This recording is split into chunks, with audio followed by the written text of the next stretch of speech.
All right, so this workout features, this is what James Hobart calls the sit to stand. I wanted to call them like monkey fuckers or something. You wanted to call them that. That's already a movement. I know it's already a movement. It's just such a funny name. Yeah. Maybe you should call them donkey fuckers. Goat fuckers. Sister fuckers. Okay, why sister?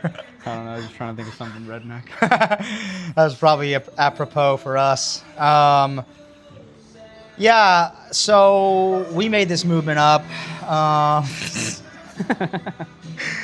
I saw this on Instagram. There's like this company that makes a board for these called the Core Squat board. I want to make a couple, basically out of plywood. We could make a couple and it would be sick. And we could find a way to store them here. Because I kind of want to do these more frequently. You can hang those on the wall just like you have your... the Nordic your thing? Nordic thing. Yeah. Sorry. They were wicked hard. The workout we did is 5 rounds for time, 20 monkey fuckers, 20 power cleans. This is also my first time power cleaning since straining my biceps, so you can watch how straight I keep my arms the whole time. Just really focusing on straight arms. It felt fine, no pain at all, no issues, so I was pretty stoked about that. Bryson did 95. I don't have 2 pairs of 25s, so I put the 35s on a 35-pound 40 bar and did 105. But this was a butt clapper. Like, it was crazy metabolic. Those were like expensive reps.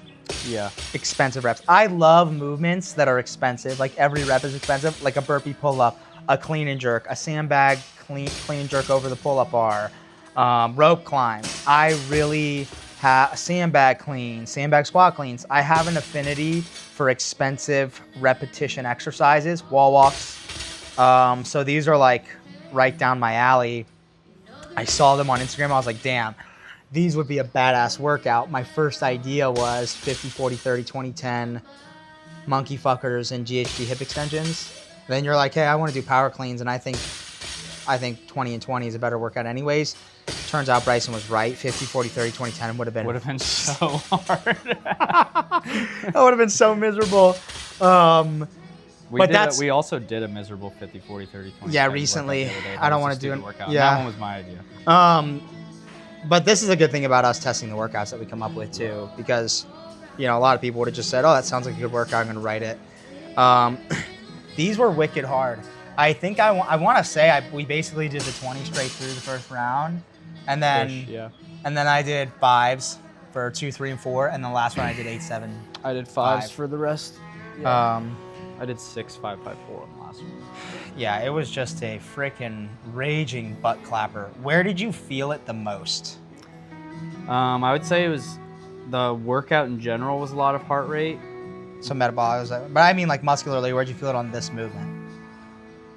Dude, honestly, I was feeling it like pressing into my bones on the floor. Oh, like I didn't feel it muscularly at all. For me, it was all the front side of my quads and hips, and then a little bit of core. Like I felt it a lot in my hips, and then in my abs as well. I did GHDs yesterday. You did toes to bar yesterday, so it was just really. It's a long the length of the line of action is really long on this movement. You're doing a sit-up, then you're doing a full squat.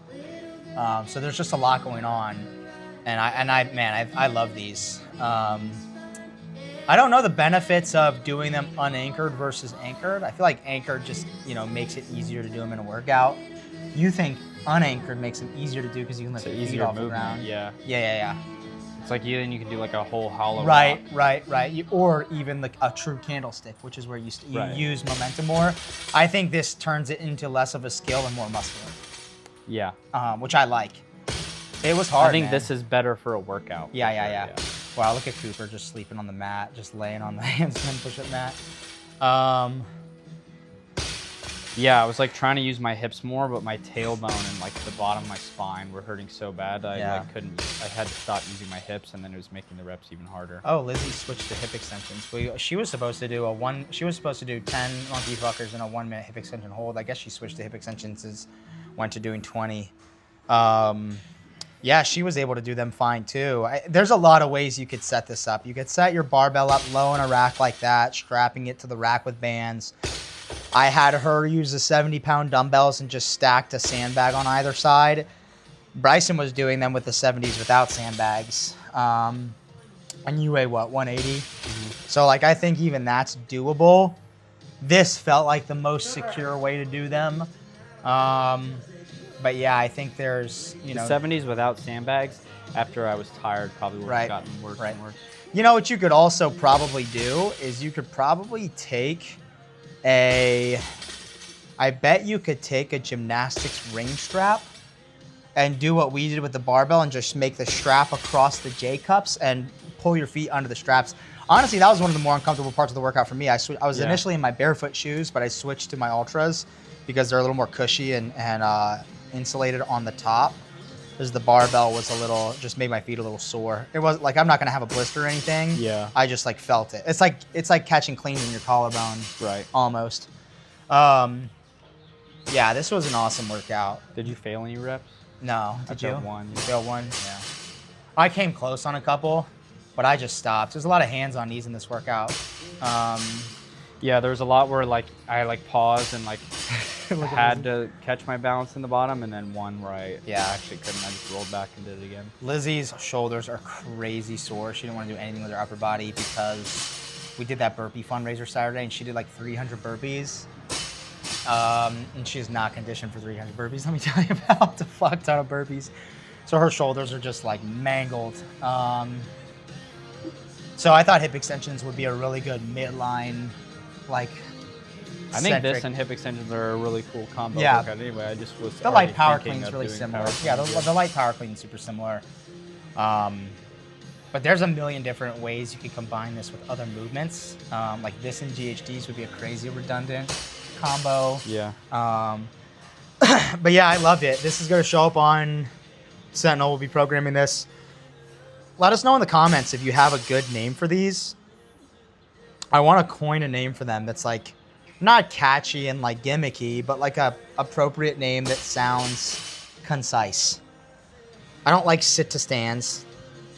I was thinking candlestick squats, but you don't go up into a candlestick. Assisted candlesticks, but like they're almost harder.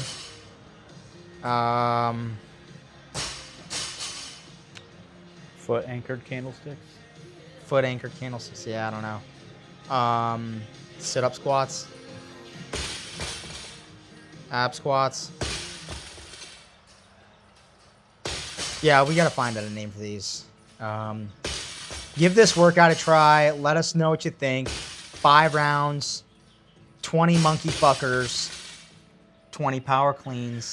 They should probably 20 sit-to stands, 20 assisted candlestick, or sorry, foot anchored candlesticks. I think is the name that describes it the best. Yeah, but there's a better name out there. I hate that. There might be a better name that foot sounds anchored cooler. sit to stands. It's not just a sit to stand either. Yeah, because you do a sit up. Yeah. 20 foot anchored sit up squats. I feel like a sit up squat. Sit up squat. Sit up squat. Sit up squat. Turn it around in your brain a couple times. I don't like it because even though we were squatting, you don't have to squat. It's not part of the movement. Like, you wouldn't say it's a no rep if someone could do it without squatting. Right, but why not just make it a part of the movement? Because I don't think it should be. If you can do that without squatting, fucking go I think for it. no one can do it without squatting. If you can do this without, if you can sit up to hip crease above the knee, send us a video. We'll share it on our page, and you get to decide what the movement's called.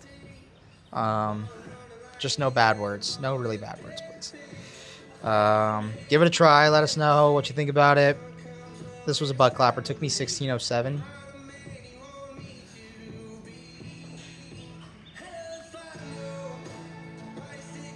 Oh, it took me 24:55. All right, and with that,